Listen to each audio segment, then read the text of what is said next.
Welcome back. Before we jump into Game 2 of Echo Fox versus Immortals, I want to introduce the NALCS1 viewers to our newest caster, Clayton, Captain Flowers Reigns, who just finished up his first cast over on NALCS2, FlyQuest versus Envy, a Swift 2-0. But how did it feel getting out there and doing it? Man, it was electric. Yeah? Actually casting on the big stage with a cheering crowd right beside you. You're on the desk. You're with the guys that you're normally just watching on Twitch, right? Yep. Like casting next to Kobe, it was a phenomenal experience. Yeah, and that guy's got a lot of energy, too, to match yours. So it was a very exciting cast, to say the least. But, you know, most...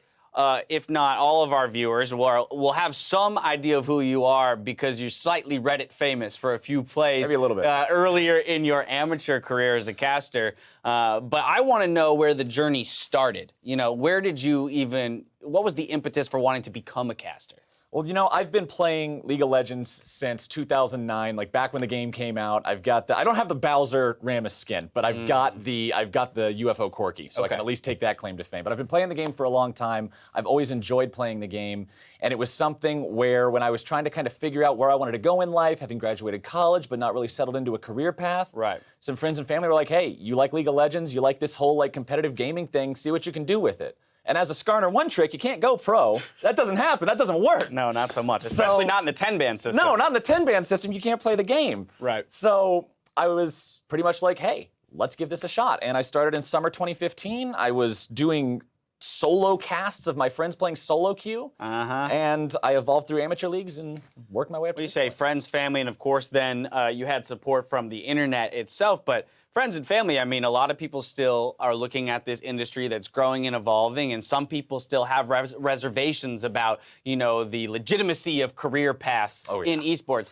But you had support from your family, so talk to me about that and, you know, kind of the upbringing that allowed you to take a risk to some degree in moving into this unknown space that's ever growing and changing. You know, I'm actually incredibly fortunate to have the people surrounding me that I do have surrounding me. My dad especially was someone who, despite the fact that he doesn't know really anything about League of Legends, right? Like he's tried to watch the streams, like, I don't know what's going on with this, but I'm still tuning in. Yeah. He encouraged me, like he was somebody, he went through all the work, he built himself up to be a successful person. He was like, if you can find something that you love to do, just do it. Just shoot for it. And so that's what I did. When I got first started with this, even just starting off with casting, I was like, you know, League of Legends, that's the game I want to cast. But, you know, this is the biggest game in the world. This is the game that's got the most viewers, the most everything.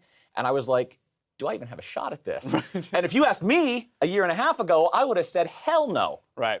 But I figured, you know, if you're going to go big, go as big as you can, and here I am talking to you on the desk. Well, and like you said, you put the work in, and this is where I want to now go back to that kind of Reddit fame, you know, for a bit, which is that, you know, it was a lot of time, effort, and work that you put into all of these amateur casts until you finally got recognized. What was it like in that moment when the Reddit community, the larger league community and the esports community got behind you and said, we like this guy, we want to see him on the LCS broadcast? That was just the coolest, because what happened, you know, for a long time I was casting these like very small tournaments, very contained pretty much, right? The first thing I ever cast, and I tell this to all the people who ask me about it, the first thing I ever cast was a random thing I found on the forums 20 minutes before it started for 8 viewers, 5 of which were the guys putting it on. Nice. So I came from a situation where I wasn't used to having a lot of viewers, used to having a lot of eyes, and one of the amateur leagues that I cast for, there was a clip where I was casting a Baron fight. It went viral overnight, and I had all these people on Reddit saying, hey, we really like this. We really like what you're doing. Right. And it just turned into this really cool experience that was that much more motivation to just keep going and get to the point that I'm at now. All right, final question, and I'm kind of putting you on the spot here, but do you have a most memorable moment from your very first NALCS cast from today? From my very first NALCS, well, the one that people have not let me forget about as it was happening, there was a team fight in the upper part of the river. Yeah. And it was just going absolutely crazy. Like Apollo was getting off so much damage fight after, and I'm doing the motion right now because it's the motion I did. But he's putting arrow after arrow into these guys, and I did that motion I was casting, and I didn't even realize it. Yeah. And as it finished, I was looking at Kobe laughing, and I was like, God, I hope they don't put that on the thing where they show the casters. And then sure enough, as soon as I'm walking back after the cast is done. Yeah, you can't trust these people No, who run the show. Absolutely not. Yeah. But I had 4 or 5 different people say, hey, you see this? Yeah, and that's so awesome. it was great. Hey, you're feeling it in your body, you're getting excited. That's half the battle there when casting League of Legends. Well, ladies and gentlemen, one more time, Clayton Reigns. We're more than happy to have him joining the NALCS team. It is now time to rejoin the casters, though, to take us into Game 2 of Echo Fox versus Immortals. Take it away, gentlemen. Thank you very much, Dash, and great to hear from Clayton. But before we get into game 2, we do want to talk about our player of the game, of course. Since Irene, it was a pretty easy one here. Arcadian just had such a magnificent performance. Oh yeah, Acadian carried that game from start to finish there. It did seem like there were some shot calling issues that will get shored up over time, but he's a rookie, and I want to see what else he has, because being on Graves, having everybody else kind of pitch in with the CC, now that was definitely a performance that is going to be on his record forever. Like, that is a game that if you want to show people what Acadian's all about, you kind of show him that early game. Don't leave the rest. But still. I mean, even in the latter stages of that game, his ultimates were excellent. I feel like he was still outputting quite a lot of damage in those team fights. Very impressive overall. But what changes, I guess, moving into our second game here? I think EchoFox had a pretty prepared strategy. I like the Twist of Fate from Froggen for a number of reasons, but that's probably not making it through one of the 5 bans Immortals have. Yeah, and I think that Immortals, they're going to look at that and be like, okay, they couldn't really end the game. Like, is that an EchoFox problem? Is that a comp problem? Because you look at that comp and you think that one could probably end the game with diving turrets and stuff like that. So if Immortals might want to match them on the team fighting aspect and try to win team fights, because that seems to be EchoFox's weakness, you target the weakness of the team, you draft around that, instead of drafting something that has no tank. I think that's probably pretty smart. I mean, Maokai is such an easy plug-and-play tank to get into your team comp that's relatively easy to pick up in a draft. But we'll see what happens here, because I think draft was curious by both sides, and Immortals maybe pick themselves into a bit of a corner for the end of that game. Well, we'll see what happens, of course. Sarah Syndra banned out from Immortals in Phase 1. Kirill and Rengar from EchoFox. So we're seeing a lot of just general strong champions banned once again. Red side goes for the kind of typical bans and more targeted bans here from Immortals, actually, as they once again ban Syra and 2 mid laners away from Froggen. Yep. And so last time, the only ban that changed was actually Rise wasn't banned. Yep. And Cassiopeia wasn't set. So when you see the Cassiopeia ban, you expect the Rise to come through because Cassio is the typical counter. Yep, LeBlanc, of course, the last man from EchoFox, and Rise, the easy first pick there from Immortals. So kind of all going according to plan right now as far as the draft goes. I love the Maokai lock in there from Lupa, and we're going to go for Gate Malzahar once again. Solid champions, can flex the Malzahar if you wanted to, but these do their jobs and they do them very well. That's why they're such popular champions. Yep, and you might expect the Misfortune to come back through for Immortals early on to try and counter the Malzahar. It was okay in lane, but the question is it effective enough in the late game, or do they want more CC from that bottom lane? Is there a possibility that they go for something else here instead to try and get some pressure? I wonder if they'll go Varus Misfortune here, perhaps. I kind of like the Varus here from Cody's son. You mentioned CC. I mean, his Ashe looked okay, but arrows weren't quite hitting like we've seen from other top caliber Ashe players. This brings a little bit of CC from your bottom lane, while probably giving Ole that aggressive support that he did perform very well on. Yeah, if you do want to tank, you go for something like Nautilus, or you go for the Rek'Sai in the jungle if you want to play a carry top. I talked about it last time, where if you see a Fiora top, typically the team wants to have the Cinderhulk Rek'Sai in the jungle, because you think about the junglers on the tier list, it's really the only one that's in that S tier that'll build the Cinderhulk and build tanky. Everybody else kind of goes for warrior like Kha'Zix, then you have the Graves, then you also have the Rengar on top of that. So you go down that tier list, and Rek'Sai's really the big tanky one. Good champion to take away from Arcadian. It was banned actually in the last game, so I like this pickup in general from Immortals. Froggen, once again, going to pick the Anivia. He likely knows his matchup. It's 90+% Pobelter's Rise here in this particular game. Flame, of course, could play the mage if he wanted to, but Misfortune's going to get banned by EchoFox, as we have moved into Phase 2 of the bans now as well. And that's kind of the obvious one here. Ole didn't take it, so EchoFox easily take it away from him. Yeah, it's difficult for the Rise to get in onto the Anivia, so I like that pick here from EchoFox, especially since Anivia was banned in the second phase by Immortals last time. So now they have a pretty okay matchup in the mid lane, comfort for Froggen as well, and it stops sieges. So Immortals closing games out becomes very difficult against the likes of an Anivia. Well, what's the second ban here for EchoFox? Their final ban of the whole draft. It will be Lulu, actually. So targeting kind of counters or strong picks versus that support Malzahar. Obviously, giving it away with the first few picks that they support Malz, unless Lupa's really doing something wonky with Gay.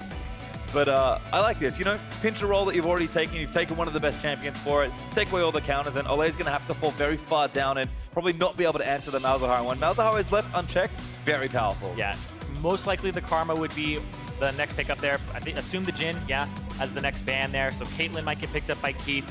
Lucian's still on the table, and so is Kalista. And those are kind of those 3 champions, as well as Ezreal, that are in that pool that you would want to play in the AD carry role right now, unless you're Piglet, and then you just go for Twitch. So I think it's interesting because the bottom lane didn't get much attention, but was a real back and forth, it felt like. So to see both teams target bottom lane with their second phase of bans, but in a very different way, is kind of curious. Support's banned for EchoFox, AD carries banned for Immortals. Ezreal is the champion Keith has to fall to. Very safe champion, is almost always good. May not be great in a lot of stages, but if you're a strong Ezreal player in particular, you're almost always going to make it work. Yeah, very large effective range or long effective range, but no CC really unless he gets an Iceborne Gauntlet. And then that cuts into his damage of the Trinity Force build that he would really like to have. And that's what I also thought it would be for Ole. He is a Legacy Morgana player. First time I actually ever saw Ole play, he was the first person that I had seen not put points into W on Morgana. He was all points in Q and Black Shield. He didn't want to shove the wave, didn't want to do anything like that, or take away from the fact that he would have a longer binding time. So it was just Q and E back and forth. And it was actually really interesting. So good to see him on this champion. That's comfort for him. Well, love that there. And a comfort again for Flame, who almost managed to tip the scales back in favor of Immortals there in the first one. Kha'Zix will be the lock-in for Arcadian. So I kind of like this, taking Dardoch's champion from game one away from him. We'll see how he performs on a significantly stronger jungler, at least as far as perception or tier lists go.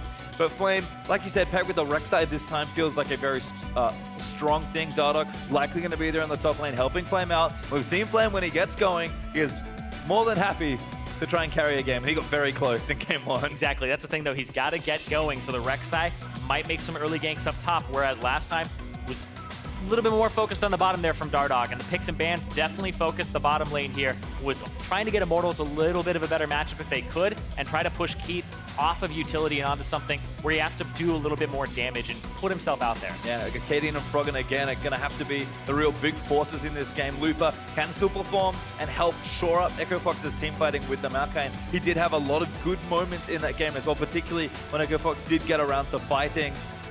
Be kind of curious to see how the comp works out. It feels like a very similar makeup as far as the compositions go here. So once again, after a very long game one where you could point out mistakes on either side, Immortals drop may have shoehorned them a little bit last time, but I think in this game, given that they picked similarly, it's going to be, as always, execution. Yep, and execution is what it comes down to here, and there's a lot of pick potential on both teams, actually. You could get caught out by the Anivia, the Malzahar, anything like the Maokai too, but then Immortals have a lot of their own as well. That bottom lane, when you have a Varus and a Morgana, binding lands, you're eating a big arrow. Or, if vice versa, right? You're going to eat a big arrow, or you're going to eat the Chain of Corruption. Morgana's going to come through next. Yep, so I like it all here. We'll see what happens though in game number 2. Immortals and Echo Fox back onto Summoner's Rift for our second game of the series. Echo Fox looking for their first series win. They got their first game win in the first one, and Immortals, of course, a fresh season with a bunch of new players on the roster. Pobelta, the only remaining player from last year. We'll see if they can tie things up and try and get a first series win. Immortals were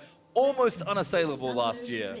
Dropping a series here would be a very different feeling for what I suppose is a very different team as well. Yeah, very different team, but still has that name. It still has Pobelter as well. Oh, actually spotted somebody in that bush. Spotted Keith.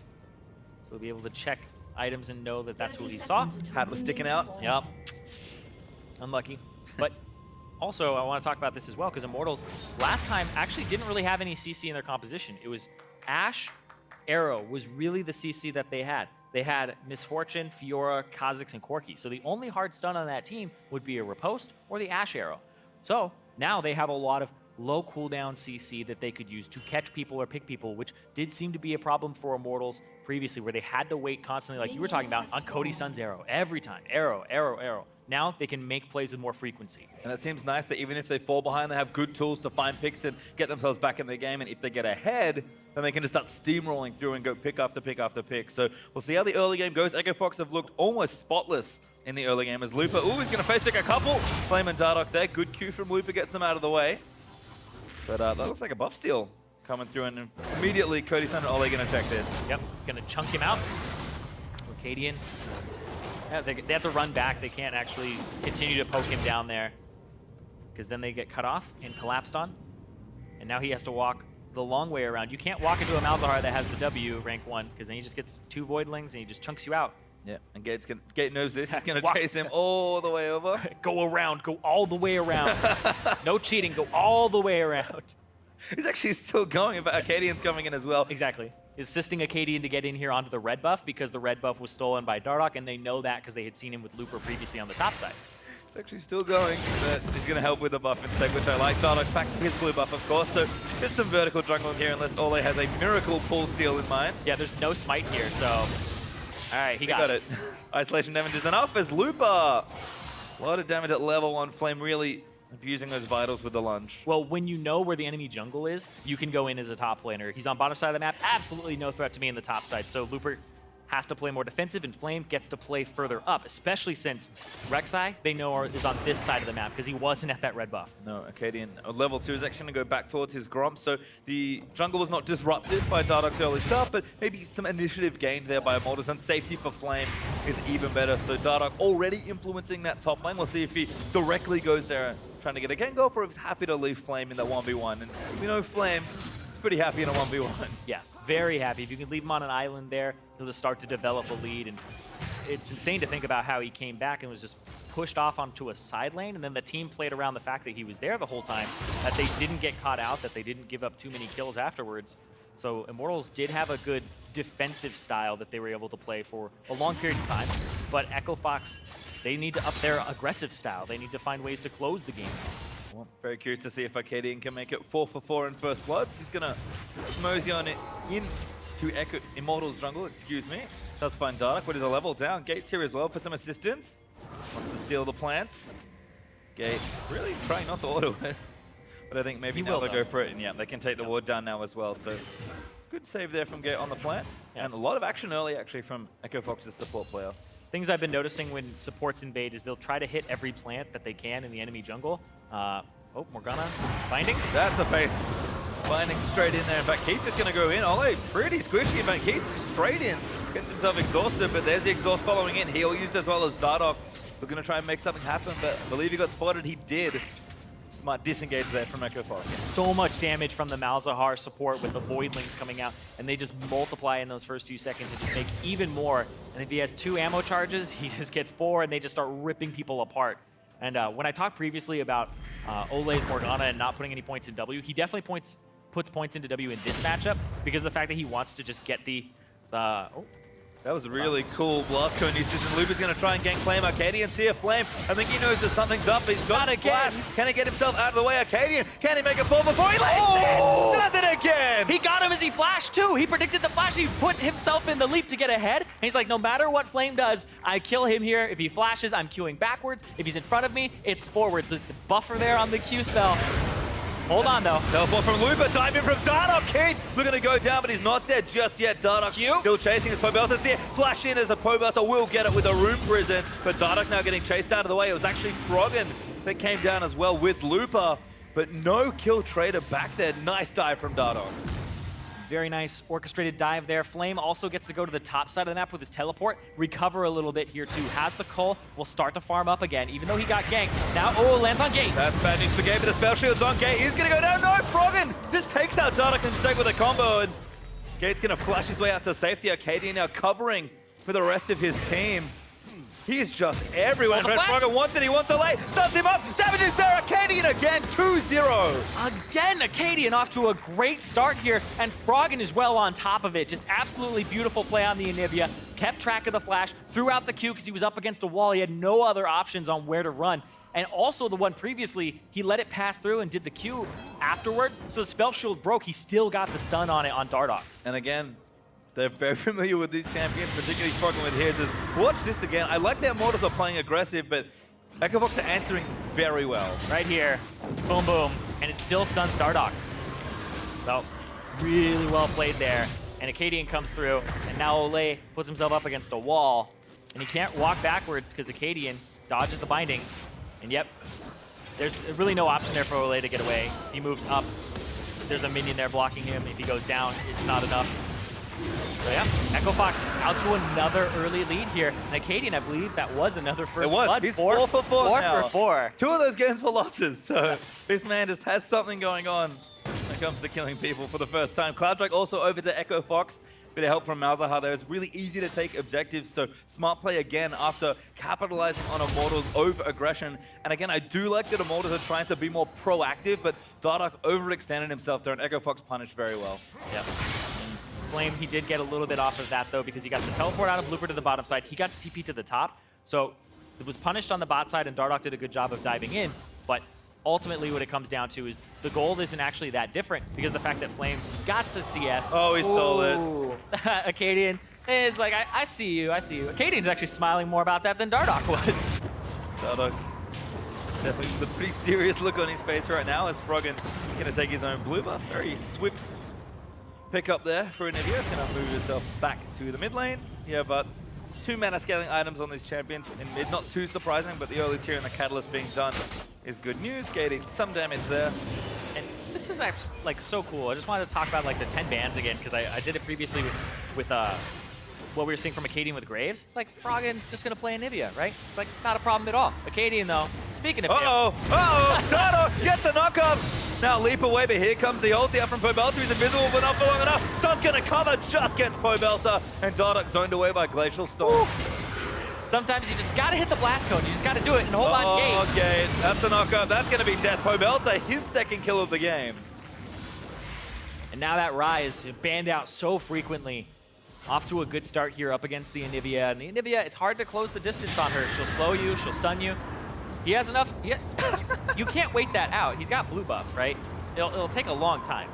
All right, there you go. He knows Froggen's love for minion Yeah, waves. it's like Froggen is just zoning him off, making sure he can't pick it off or pick it up. But I like it, but Froggen doing very nicely in the lane so far. Flame dashing back in onto Looper. So let's proc that Vital and do decent chunk of damage, but Looper's actually not too poorly off at this stage. It actually looks like Froggen's kind of going off to the side here, clearing out, I believe, a control ward in the bush. Who's feigning towards top. Great bait from Looper, actually. Kind of looks like the jungler's there, but we can see, of course, that Arcadian's not, but it gets a good trade down. Flame maybe hesitant to commit, or Looper just knowing some trade patterns well. Dardock actually towards the top side of the map. He's going to use that ultimate to get to the Gromp, but we'll see if he wants to make something happen even more. And Froggen hugging the left side of this lane a lot in his roam maybe indicates he's also trying to help Looper out in a particularly tricky 1v1. Somebody's going to get help out. Nice block there. Good hands. The Voidling actually spawns instantly, even before it shows the animation. He takes damage, but he's trying to bait for Arcadian, who's actually coming bottom lane. I think this is the first time we've seen a jungler in the series come towards this side of the map early on. Arcadian to binding though, arrows in. That's going to be good damage, but exhausted down. Here's Arcadian with a surprise Ole! Taking damage from the Ezreal True Shot Barrage, but it's not enough for another kill. Yeah, and the fact that Froggen has priority on the mid lane, you can see he was just playing off to the right side there. Once again, Acadian down to the bottom lane to try and get them some turret pressure. They've actually been losing this lane here. Both of them have ended up dying. One of them got picked off earlier. Dardock coming through for Acadian. Now Just they know gonna he's try to here. push him off. Arcadian leaps out, he's safe, but Control Ward's going to keep that Tri-Bush clean for Immortals bottom lane. Arcadian instead going to go over to the Scuttle Crab. I expect to see some fighting up top quite soon because of that, because they saw both junglers on the bottom side. But no, it's just going to be wave clear here? All right. Yep. It's just the Maokai. Once You know, again. do your thing with the Cole. Once again, Fiora's just going to have to scale up. Early Cole once again, like you mentioned for Flame. He's happy to farm it out and kind of wait till the 2-3 item mark like we saw in game number 1. As far as strength goes, it kind of just is the junglers at this point. Cinder holds for Dardock, and the early warrior, with both of them having red smite here, does mean that they can influence a lot. And you can see them coming to lanes quite often, trying to influence them, going bot, which is a bit of a different look than we saw in the first game. Other than that, in the mid laners, and Froggen does have TP, they're going to be the ones to really influence this. Good poke from Arcadian. Got the ghost. Gets the summoner. This is just pressure on the bottom side. Ole kind of zoning Acadian off. Good coverage, and that tower's going to go down actually once again. Immortals abuse that back timing. Yep, abused the back timing because they sent Ezreal and the Malzahar back, even though they were the ones that were pushing. So that's first turret going down in favor of Immortals, so they get that extra gold. And we want to talk about Arcadian's first blood rates. He's 100% so far. 2 for 2 bottom turrets in the series for Immortals is also nice, and that's the first turrets as well. So a bit of extra gold is always looking good. And you mentioned it already, Cody's-son, actually pretty significantly winning in CS here. 20 up with that turret gold, going to give him a nice leg up. I think we kind of expect Ezreal to not fare too well in lane, but he tends to balance lanes out and at least go even, and this isn't quite even, unfortunately. Yeah, and the fact that Echo Fox now have a bit of a disadvantage, 2,000 gold down, mostly because of the CS difference and the fact that there is a call, even a little bit more gold, just a little bit, and the fact that they got first turret. Oh no, Ole baited him in. Here comes Arcadian. The 130 star. There's the kill. Looking for the reset. Ole gets chunked out. My goodness. And the bottom lane gets destroyed. Pobelter and Dardock looking for Keith here. Trying to run. Pobelter has ultied his way in, and Keith doesn't have too many places to go. Flash Rune Prison's going to give Pobelter yet another kill. It is jungler versus mid here for Fox versus Immortals. Oh, that's risky. And he goes right in there. Does the smart thing, goes straight through the tunnel, but might lose the turret. This is massive for Echo Fox if they can take this down, because all of a sudden, those good early games. Oh, lockdown as well for Gate. Dardoch gonna get stunned up again. That's just reckless, and Gate takes him down. Gate hitting level 6. Pops the ultimate there. Dardoch, seems like he was a little bit too eager to just get in there. And yeah, Gate had been 6 for quite a while as well. So it wasn't just something that just popped up. That's not the first time we've seen it, but we'll kind of watch this again. This is such great synergy from the mid and jungle. Taking such big risks here. And yeah, mid jungle synergy is so important. And this large advantage comes through that here for Echo Fox in that mid lane. And then Keith goes on an adventure. I think Dardoch might have actually failed getting over the wall with a tunnel. Or maybe, oh, maybe he went over and then he flashed back. Because that flash and the tunnel was on cooldown. What happened? Something happened. Scene of the crime. Well, some kills traded there is nice. Nice parry there from Flame. And they continue dealing a bit of damage to Lupa, but Lupa's pretty tanky even in the early stages with Flame not having the items up just yet. And I really do want to have a look at Dardoch here because we've seen multiple times already he's gone in quite aggressively and it's cost him his life, I think, on almost all of the occasions. Dardoch is a hot-headed player, that's for sure. Someone that does not take losses lightly. He loves to win. He's got this great competitive fire. It's why he's such a strong-looking player, but you have to worry that Dardoch's still got some maturing to do, and those sort of reckless plays, if he keeps doing them, it's obviously bad for his team in the game, but that's something he'll have to learn over the course of the season. Yeah, it's one of those ganks where afterwards, like, how did they still have this up? But hold on, here's a gank in the top lane. Dardoch looking for a tower dive. Flame trying to get ahead here. Lupa does have the flash. Can he outplay here? Dardoch actually taking turret. What? That was... Okay, Flame actually backed off first, even though he wasn't the one tanking turret. That was really awkward. But Pobelter, he has the ultimate, but... Uh-oh. Right into their hand! Oh no, feels bad. Gets exhausted. Acadian's going to chase in. That could be another kill. Voidling's in for a flash auto. And there's the shutdown, but 3 members top teleporting from Froggen to defend his top laner. Binding Lance, Flame in on top of it, but Lupa still there! Oh! Advance flashes enough Flame! He still wants at the wall! Barely not enough, but Flame likely going to go down. Froggen doesn't get the counter kill! Cannon Minion secures it, Froggen's favorite. Oh, the Cannon Minion picks up the kill there on the Flame. Played pretty well there across the map from both teams, but Echo Fox, they do come out on top. They have the momentum as well, but Froggen, they know. It's like a 5-year career killing cannon minions. How does he curry favor and get the other one to shoot him? Paid that one off, but hold on. Yeah, caught him finding Dardoch taking damage, looking for the 1v3. Got exhausted, does have an egg flash. Oh no, it's enough. Cody Sun gonna flash out from the storm. And now Immortals gonna try and take him down. Ultimate's made, there's the shutdown. That was almost a huge outplay from Froggen. He put the wall right on where Dardoch was coming out. Hold on though, can't talk about that because here comes Flame. Gate looking a little vulnerable. Keith's like, see you, buddy, I'm out of here. Gate's actually, no, see you, buddy, I'm out of here. And Keith's like, how do I get out? Flash over is good with the E. Pobelter locks him up on the other side. Keith stands his ground. Pobelter kills him. Meanwhile, Acadian sneaks the Drake. Don't let them check, Drake. Don't let them check. Don't let them check. Okay, Pobelter has a trinket ward, doesn't throw it over the back, and Arcadian gets his team the second Drake of the game. First one was early, so second Ocean is nice, and we did see a lot of Drakes being taken by Echo Fox before, maybe looking to snowball them again. Yeah, I mean, speaking of snowballing, Acadian been 4-0-2, and like, Pobelter sees this, he's got ward right there. He's went right into them. Looks like it wasn't the best use of his ultimate, of course. Really good job here, Flame almost kills Looper, but then Looper with the counter, but hold on. Back to live. Nothing happening. Yeah. You have to hold your breath because you know, usually if the cutting... What does the camera know that we don't? Yeah, because they always know something I don't. It knew it! It knew it! Oh, okay, never mind, it didn't. Not this time at least, but I mean, a really high intensity game. We're 16.5 minutes in or so with 14 kills happening. We saw a pretty bloodthirsty game, I believe, in Echo Fox's first game yesterday versus P1. And I like that both teams are turning up the intensity, but Echo Fox again with a stellar looking early game.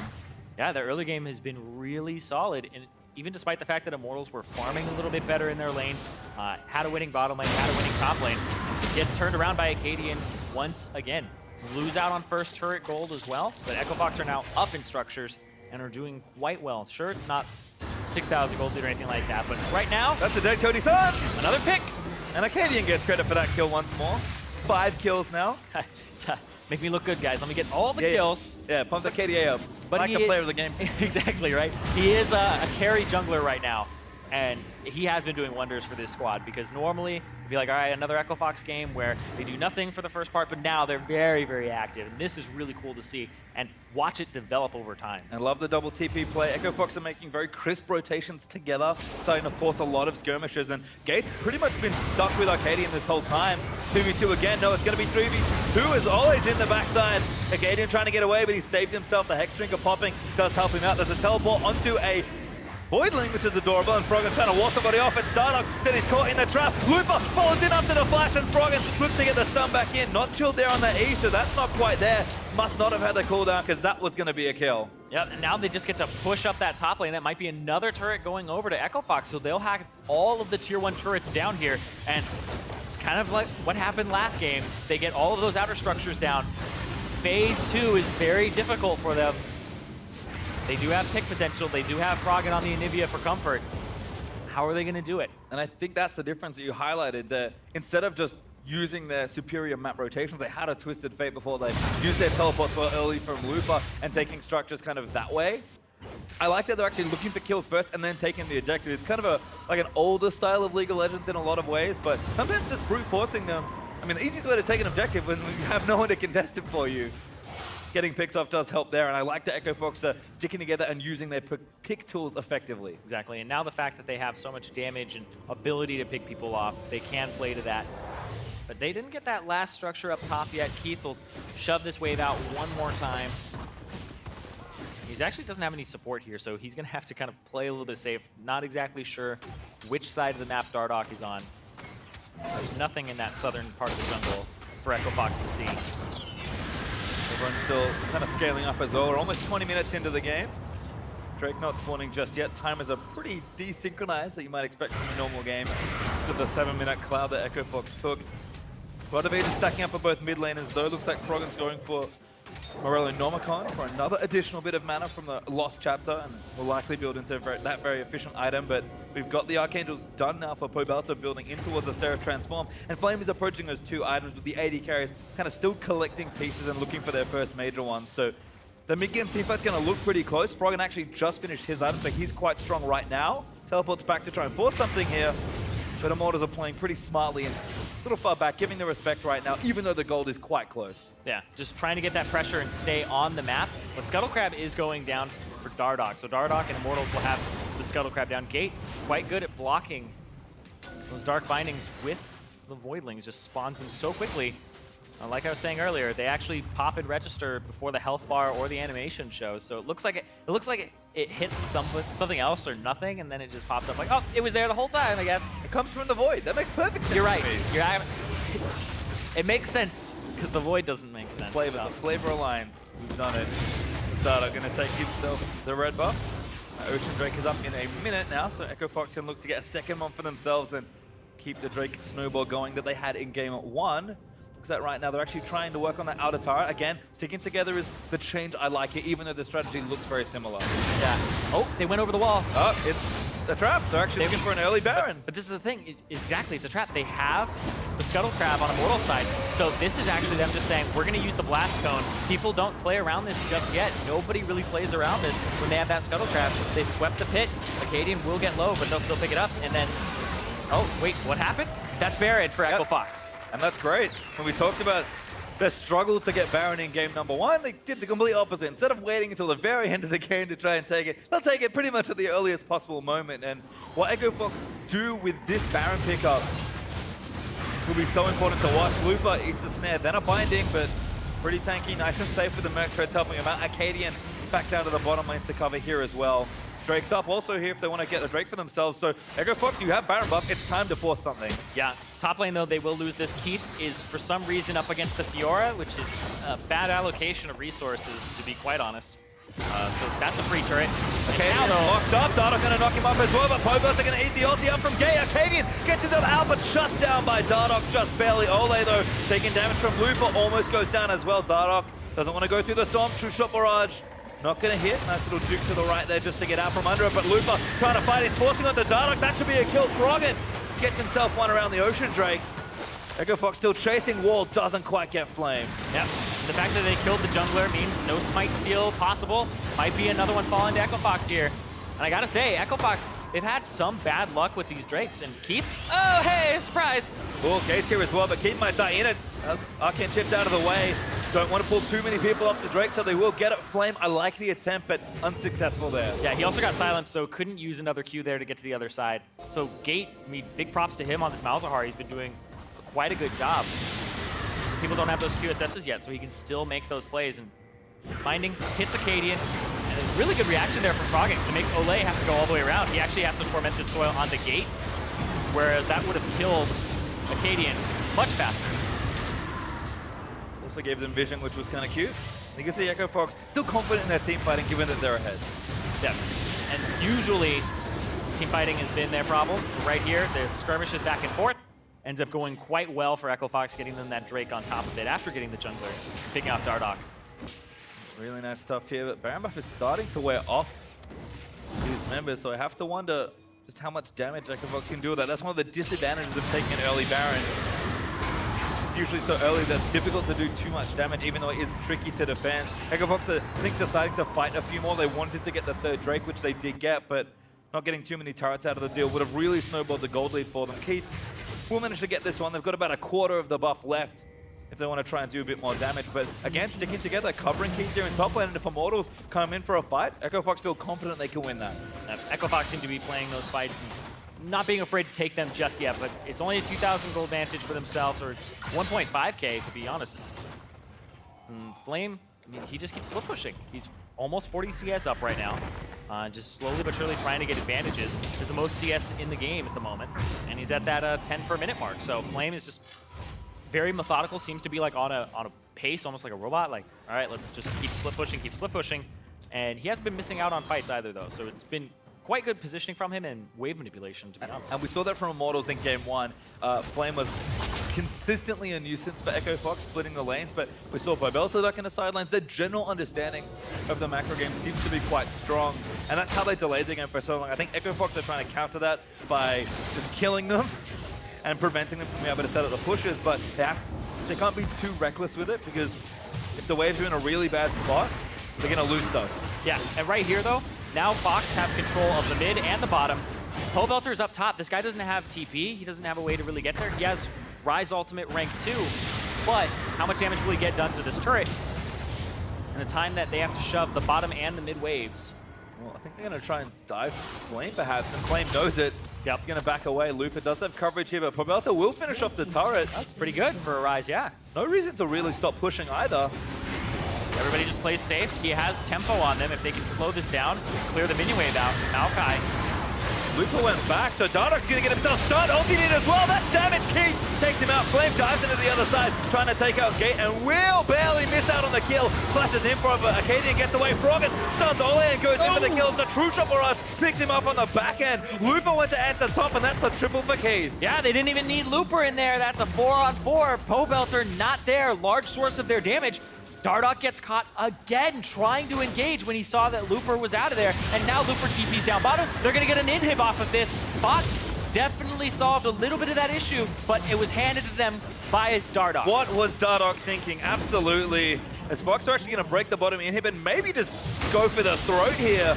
No reason not to. Pobelta's zoning him. That's going to be dead. Doesn't quite carry them to the Nexus, and damage is in. He'll flash out, but he barely escapes. Now Dardoch back in, trying to make something happen. Keith is going to get flash on Burrow, but Fox are going to fight their way out. Gate's not there, so it's 3v3 right now as Lupa, very tanky, but he's getting melted slowly but surely. He'll get taken out. No, not quite as Dardoch looks in. Pobelta secures that final kill, and here comes Flame. Acadian's invisible, leaves himself out of the way. Pobelta looking to chase down. Froggen's going to get turned into an egg and taken down as well. Immortals save themselves the game. Yep, Flame looking for Acadian here.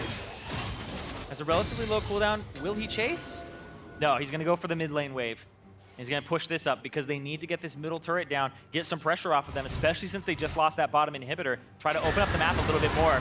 Binding didn't land, and then the follow-up chain was a little bit later there onto Acadian. And then Cody-san not able to actually get a kill there either. Has to wait that out. Really, really good. Really well played there from Echo Fox. And I was going to take one more look at that myself because it looked like Gate actually got a fantastic silence there, which interrupted Cody-san.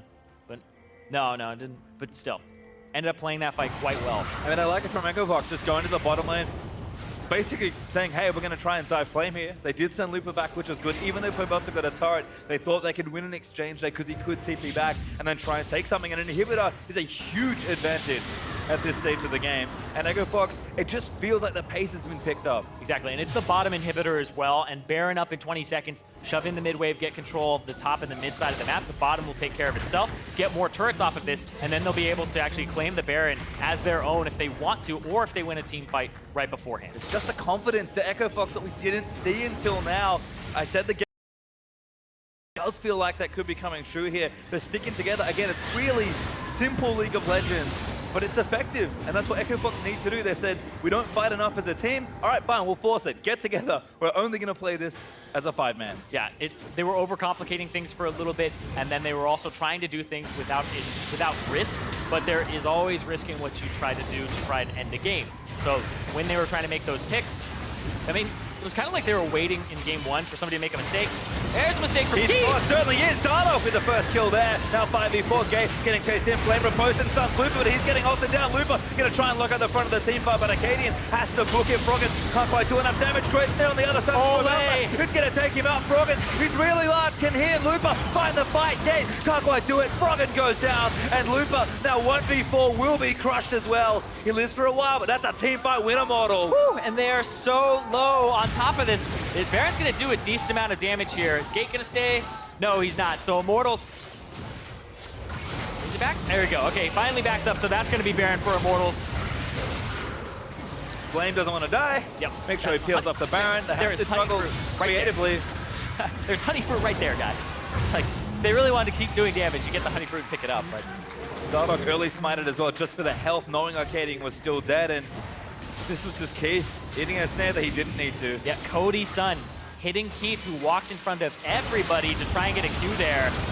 And the pick and ban where they tried to force him onto something where you feel a little bit more confident on Ezreal being forward because you can E backwards as opposed to like a Jhin where you always play back. So now Keith mispositions, gets caught out, and Ole, great follow-up here, puts himself at risk by going in, gets another follow-up finding onto Froggen. Pobelta does go down there though, but they do get enough damage on top of it. Right now it looks like it might be a smite fight in a second here, but they're waiting for more members. They actually, Echo Fox don't know how many members of Immortal are there. And again, Dardoff, we talk about his aggressive tendency as well. That was a very strong head of play, but works out this time with Echo Fox not having any additional knowledge. Might try and get a pick off here, actually. And they found Dardock. That's good. The spell just not enough by the looks of things. And Looper follows him over the wall. There's a true chopper right in, but Dardock is very tanky. Yep, got the black shield a little bit later, but it did help him out a lot to get out and escape. So now, just reset a little bit. Immortals, once again, 2K gold advantage. Again, Echo Fox, again, it happened again. Somebody gets picked, somebody gets rooted, the positioning of their front line or their back line is incorrect, and Echo Fox lose the team fight, and now the kills are even, they're at a deficit again. I mean, that Baron, I'm going crazy, Pastry. I'm that's going right, crazy. that Baron buff does turn the game for Immortals. So when Echo Fox looking for a pick, Dardock again is the target. They have Malzahar ultimate, they'll still come in for a counter. The Colossus works! Cody's son not quite there with the ultimate, but they do zone them away. Dardock committed the flash to get away, but that's twice now they've tried and failed. Yep, and now Flame gonna continue to put pressure on this bottom side. He's pushing against super minions, and the inhibitor just respawned, so there are no more left in this wave, and he has the Baron buff up, so this is where Flame really shines. Froggen caught again. No egg. It's okay. Seraph's still gonna help him. Keith actually finally gets Dardock. Echo Fox get the prize they wanted. Flame is there with teleport. He has to back away. Yeah, but they know that Ooh, nobody no, he is backed doesn't. off. Nobody's backed off. They see all 5 of them there. They like, Looper's still here. Go for the gold. Start going for it. Race on perhaps here as Echo Fox trying to push against the Baron up minions. They want the turret. They're going to turn their attention to it. Flame going to commit for that inhibitor. Middle broken though. This could be dangerous for Immortals. Yeah, depending on how Flame positions himself, he could try to end the game right now. He does have a decent amount of minions and a cannon minion wave. They're going to go for the bottom inhibitor. He's going to try to end the game. Dardock's dead for so long. I don't know if they want to do this. This bottom inhib who's going to go over. Flame is just slapping away at that turret. Echo Fox know they have to leave. They have to stop the back. They have to stop Looper's back. Oh, Looper made it back. Gate made it back too, I think. No, there is Looper. Excuse me, you are correct. And that's Flame forced away.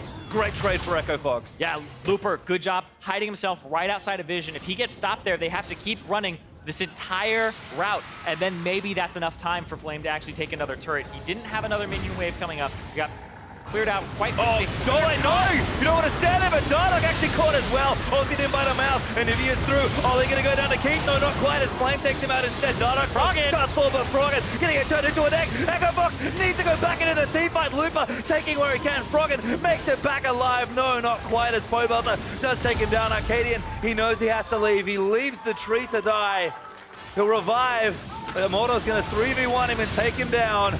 This game is crazy. And now they see Acadian on the bottom side that he ran straight through. They have a gigantic minion wave on the top side. Flame is going to TP to the top side. It's going to be him versus Acadian for 20 seconds, but he's at least going to get a turret, possibly an inhibitor on top. He can't 1v1 the Fiora, surely. Arcadian made so much happen for this team already. I mean, Flame is level 18. He's the only level 18 in the game right now. He is so much further ahead than everybody at the moment. He's been farming incredibly well, highest in the game, just by a little bit over Pobelter. That's going to be another inhibitor. Both inhibitors were taken by Flame and solo missions. He's doing work. Great timing from Flame as well, because Keith and Gate respawned at exactly the same time. Had about 2 seconds to get out once the inhibitor fell down, but great presence of mind from a player that has always been good in a side lane. And that's the knowledge of a split pushing top laner, where he looks at the death timer, says, it will take me 20 seconds to take both of these and get out and be safe. A lot of people will TP, be like, I don't know if that's enough time, and then they'll try to do the inhibitor, and then all of a sudden, these guys are running out with home guard towards you, and you overestimated the amount, or underestimated the amount of time. Well, all of a sudden, we have a real interesting game once again. So we have two different super minion waves fighting each other. Bottom lane will maybe cancel each other out, but it's top lane down for Echo Fox and mid lane still down for Immortals. Their inhibs will respawn sooner, but now Elder Dragon is on the table and up in a minute 55. Baron will spawn in a number of minutes as well. There's some big moments coming up in this game, and both teams are looking very hungry and very aggressive, which is a whole lot of fun.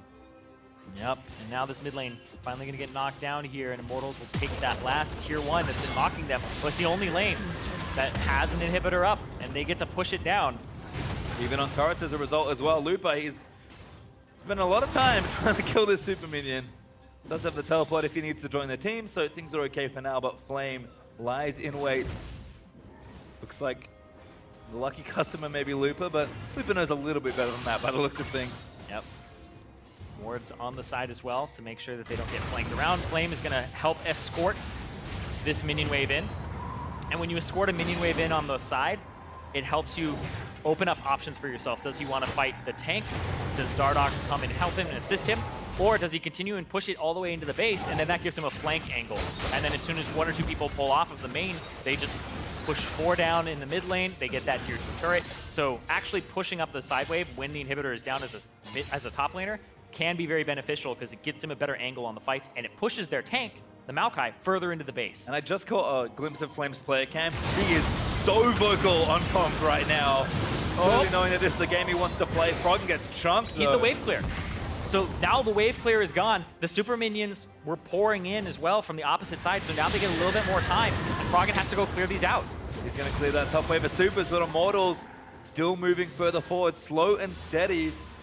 Seems to be the method right now, but things will break open so quickly. This game will end if just one team puts a foot out of line. Oh yeah, and that's what the problem is you have to actually get a good angle on your opponent and make sure that you put him in a bad position. That's what Flame is trying to do. Flame keeps pushing, escorting these minion waves in, and now Acadian and people start pushing to this side, playing to this side, and now Looper has to go top, so you start spreading them thin, but now there's objectives. Yep, and now Immortals kind of have to think, this is a big decision to make. You have literally 2 sides of the map and the center all important to you.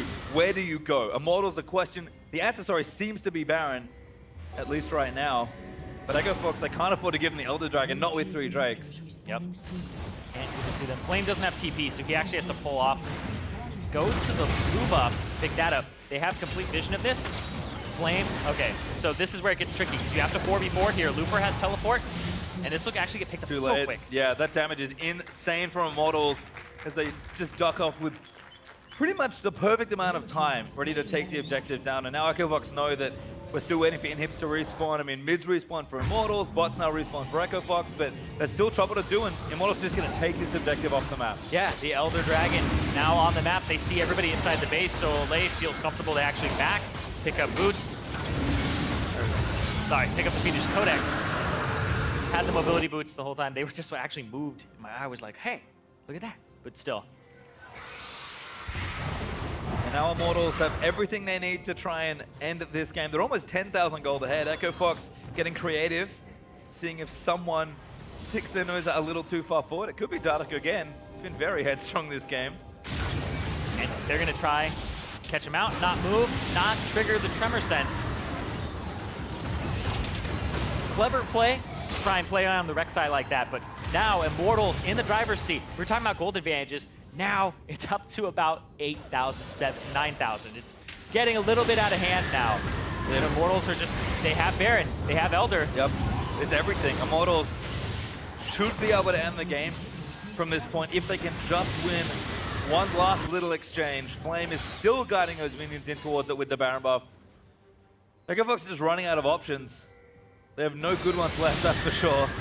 And Immortals are going to do what they kind of always have as a team is, you know, play it safe, play at a pretty breakneck speed for the team. Maybe it's a little different now that the team's changed, but they've always been good at closing games. You have to think Pobelta's there, making sure the team is ending the game correctly. Yep. Very hard to end the game against the Nivea, though. They have to make a play, they have to put themselves out there. Well, doesn't Froggen know that? As he manages to wave clear that out. Flame going to get chased away. He's kind of trying to keep the little Baron cannon going for it. Keith and Froggen again joining in, making sure the top inhib stays down. In fact, Immortals back off. Elder Dragon does last a little bit longer now, I believe, so they'll have a bit more time with their buffs to play with, but couldn't find an angle they liked by the looks of things, so we're looking at a very brief reset. Slow and steady is the name of the game now for Immortals. They clawed their way back into the game, and now approaching 6 items for the most of them here. Oh, we're pretty much where we were last game, except Immortals have a little more in terms of tools to help them close it out. They have the CC to try and make picks. If you miss position, like you were saying, 1 step, 1 foot out of line, top eye Morgana binding, that could be it right there. Looks like Pobelta's actually doing a top lane split push as well. 1-3-1, trying to do what Echo Fox did to them. Smart with the Rise ulti ready to go. Lupa though answering that. Ooh, ulti misses, but I like the attempt from Cody's son. No reason not to poke them down, really. You can see the Varus poke actually doing a pretty significant chunk. Flame able to take their inhib once again. Dardoch making sure he stays safe, and there's Pobelta with the top lane. Yep, that's how you do the 1-3-1. People pull off and push forward, especially if you're better in a 1v1. Like, how is the Ezreal supposed to deal with the Fiora? And you would want to put the Anivia on the side wave to wave clear, but you need her in the mid because you don't have a wave clear champion otherwise. Oh, Pobelta, 1v1! He's just delaying the inevitable right now. It off, Froggen. Oh, he flashes. And now the rest of the team is chasing. He shot ulti up. Oh, he gets eaten up by Kane. That's going to be a kill. Immortals lurching forward, trying to end the game. Flame is low. Dardoch's on turret. He's going to try to get this turret, try to open up the Nexus. He wants it. It's now open. Immortals. Can they get in? Arcadian dives in onto Cody's son. Goes in Viz. Going to look for the big play. Looper straight in onto the backline. That's Froggen got hit. Dead Froggen. Dead though from Flame, but turned into an egg. Crucially survives that moment. And Flame, don't think about it. It's not worth your life here. Echo Fox somehow defend a wide open Nexus. Yeah, just place some wards around it, you know, maybe TP into it later. But there's a control ward pinged out. It's yep. Like, better clear that ward, boys. That could be an issue. It's off to do it. He's like, yes, I know my job. Make sure that we don't get back to it. Yep, there's one more ward, though, that's off on the left, right underneath gate. I mean, the minions can get in there as well, so they have to be careful because the wave will push through. Yeah, he doesn't know who's back. If he goes over that wall, as soon as... Yeah, they see him, actually. But, yeah. A little indecisive there from Flame, but I think he's using his better judgment and, yep, just going to take a couple of jungle camp instead. So the game will not end just yet. But there are no major buffs right now. Immortals, you have to think they're just going to charge in. They've got nothing left to take but the Nexus and the mid inhibitor and the bottom inhibitor, I guess, which is no, not respawned yet. That's a control ward, excuse me. This could get very interesting in this last fight because we've seen Ryze's ulti in Europe. That was a really good from Froggen to actually predict where Pobelta was going to go. He ran upward right into the queue. And then, boom, flash ulti. Right as it was about to go off, Pobelta goes down. Flame also engaged at the same time. And instead, Dardoch's like, the turret. The turret is what matters here. He's absolutely right. Getting that turret down is crucial because now they could make a Ryze play onto that Nexus. They could use the ultimate and get the Realm Warp onto it with 5 members if they wanted to. We'll see how Immortals play the last minutes of this game. Doesn't seem like it will last for too much longer, but we had a pretty long game in game number 1. We're 42 minutes into this one already, just 6 away from tying the game time in our first one. It's been a real back and forth exchange between these two teams, but Immortals, they just want to force another game here. It's the last inhibitor in front of them. Echo Fox, though, they want to end it. They want to just have this be done with and over with and try to 2-0 Immortals. The gold, sure, it's an advantage right now for Immortals, but there's really half an item left to come in for some members like the Kazakhs. Oh, Keith. I thought he was going to walk back into that binding. This is such a hard position to play from on Fox's side. Flame with GA, how do you deal with him if you walk and try to put too many members on him? Cody-san's ult hit Gates passive. That's not a good look, but Arcadian not going to eat the binding, leaps away, but Gate eats it instead. Now Pobelty going to get the first kill. Flame just wants the Nexus. No, he's going to go for Arcadian. Shuts him down. Immortals going to surge forward. Ravage through Echo Fox and look to end the game. The Nexus is open. They are just going to take what they can. Looper is tanking his best again, but Flame's going to win the game. Immortals to force a third. Echo Fox again with first blood and an advantage, but Immortals hold on. They use their CC and they tie up the series. Was that pivotal Baron take?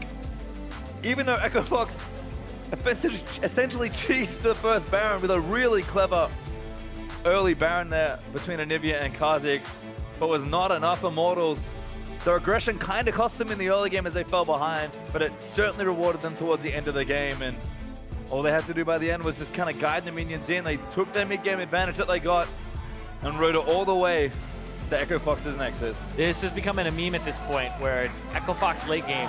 Like, they just don't seem to know how to end it. They'll have Baron buffs, they'll have inhibitors down. What are the steps to end the game?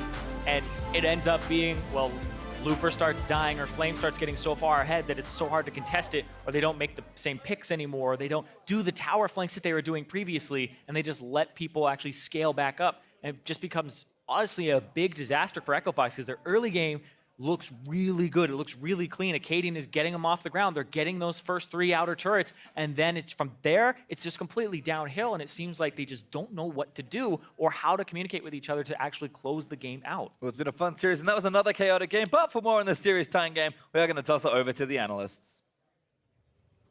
Thank you very much, gentlemen. Yes, this seems to be a bit of a holdover issue for Echo Fox from last season in their inability to close out games in which they have secured advantages. Immortals tying it up here, moving us to a third game. Yeah, I mean, when you saw the additions to this roster, I think we can all agree Acadian in the early game is working out much better than I think what a lot of people are expecting, myself included. But the big concern not only was, you know, the players that they're getting was who's actually going to end up leading this team, because you don't imagine that, you know, Gate's going to become a huge shot caller, even though he's a good glue guy in a sense in terms of spirit and always having a positive attitude and talking about, hey guys, we can still win this. That's not the same as saying this is what we do to win this. Right. And they don't seem to have that based off this game, and that was the problem last year as well. No, I mean, your loudest personality is your rookie in Acadian, right? And he's going to take some time to be able to adjust and maybe grow into a shot-calling role, whereas your veterans like Froggen, I mean, we heard in a replay yesterday, radio silence from him in a winning team fight. So there are still definitely questions to be answered around Echo Fox's ability to close a game once they have advantages. But let's go ahead and talk about the early game that was put together here for Echo Fox, and then kind of work through where some of those advantages could have been taken had they played properly. As you mentioned, Acadian has been on fire for Echo Fox in early pressure and securing first bloods. I mean, we saw him go top, initially get the first kill onto Flame, start setting up the top side of the map to be a winning setup. The problem is on the flip side, things aren't going great on the bottom, but then it's still not going that bad because Froggen was able to get that weird chase down cleanup kill that happened, and things seem to be going well for Echo Fox when you just look at, you know, the scoreboard at the top of the screen. But as you start looking at the gold, it never started growing despite there being so many kills going in their favor. And like the CS leads were never there, and they started getting turrets, and even then the lead wasn't growing as quick. They get a Baron, still no gold lead really, like a 2 grand at most. It's confusing. Yeah, exactly. I mean, they were up in kills, up in turret takes, had a Baron under their belt at a very early. It was a very cheeky, very awesome. Yes, it was smart. Yeah, Baron sneak by the two of them, and so we've got to give them credit where credit is due. But here's the thing: if you're going to do something like that, if you're going to invest the resources in picking up that early Baron, you have to use it to actually attain more advantages. I think they got one turret, the top lane turret, outer, and if you're not using that to put more pressure onto the map, then you're in trouble, because across the map is a Fiora. And scaling up. eventually that Fiora is going to get to a point where she can split push down your inhibs against a Maokai. And it's not Maokai's fault for not winning those 1v1s. Of course, before we get to that split pushing and those inhibs, we've got to take a look at the game-changing fight that was put together by Immortals. And all of this comes off of the Varus ultimate here. So as Irene had mentioned at the outro of that game, great use of CC by this squad to secure the advantages here and ultimately break the game back open. Yeah, I mean, I had Keith on the D tier and looking to move down. He's doing his damnedest to do that because he gets caught out at the start of this fight, blown up, and it's a 4v5 the rest of the way through. And credit to Echo Fox, they actually don't play the rest of this fight that bad. Looper's doing a good job frontlining. Froggen's able to keep getting damage down. If you look at the front line of Immortals, they actually start getting very low over the course of this fight. And it's the kind of thing where if you had an Ezreal alive, throwing some Qs at these tanks, they probably go down and you can actually win this fight, despite the fact that the setup for it was pretty terrible. Yeah, that's what you're mentioning right there. That's about 500 to 1,000 health left on both of the frontliners there for Immortals. With some Ezreal damage to support all of that, you may actually see that fight still go into Echo Fox's favor, and then they have the kind of advantage that they can close the game out with. But Not Immortals the case. did come out with the victory, and for a roster that, you know, was essentially dismantled and rebuilt around Pobelter and bringing in people, for example, like Dardoch, who we've had some questions around mentality, especially in games that are not going super well for him.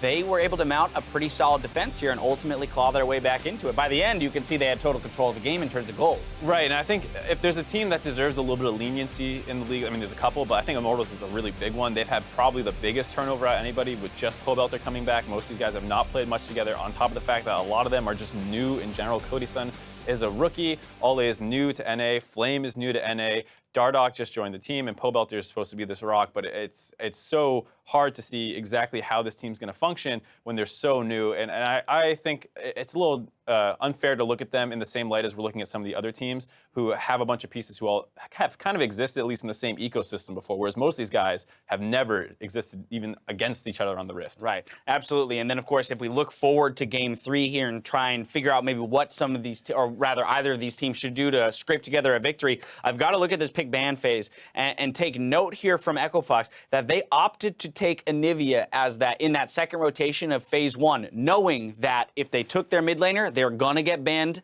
double banned in ADC, as opposed to if they take an ADC, they'll get double banned in mid. But the mid pool is much greater. So Right. for some reason, they're favoring this Anivia far more than they're favoring what would have been an Ashe or a Jhin pick instead. Right, and so I think, you know, kind of putting themselves in the position where they were going to get pinch banned in the second rotation somehow, either at AD carry or mid.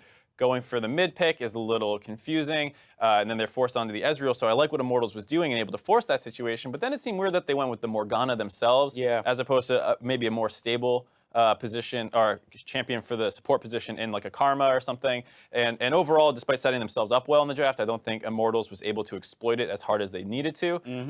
And Echo Fox, I mean, you can look at the draft all you want, but at the end of the day, that comes down to the play and the reason that they weren't able to close it out, and Keith getting killed over and over in the bot lane, those kinds of things. You're playing Ezreal. Right. You're not going to suddenly not be dying because you're on Ashe or something. Yeah, no, absolutely. And it is a tough spot because already right off the bat, when you saw that Ryze locked in first rotation, you're aware of the fact that, cool, that's most likely going mid. Very rarely it would go to the top lane.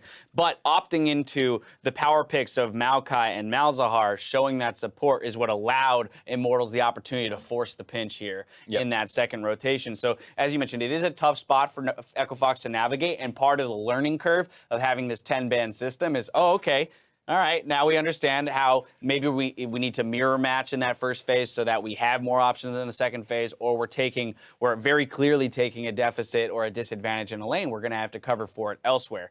I mean, Ezreal is one of the safer ADCs, so you're right in saying that it doesn't change the fact that Keith got caught there in that fight that really did turn the game. You're right, and I think it's the kind of thing where I do like Echo Fox kind of pinching the support pool a little bit, and it did kind of force that Morgana pick, but there seemed like there are other options available. So I think both teams have a little bit of cleaning up to do in the draft, but the bigger problem is what's going on in-game for both of them. Alrighty, well, closing out on Game 2, player of the game is going to go to Flame. We already mentioned this. I mean, he's playing Fiora. You let Fiora get to 5 items, and they're most likely going to get player of the game anyway, just because of how many objectives they're able to you take. take a couple inhib turrets and inhibs by yourself, you're getting a player of the game most likely. Right, I mean, from everyone everyone across the board, score lines aren't necessarily jumping out at us and going, oh, he's 100% kill participation. No, but ultimately sticking to his job description in keeping those side lanes pushed and being a threat for the team is what allowed them to take a victory. We're going to take a quick break, but join us back here for our conclusion to the series between Echo Fox and Immortals. We'll see you soon.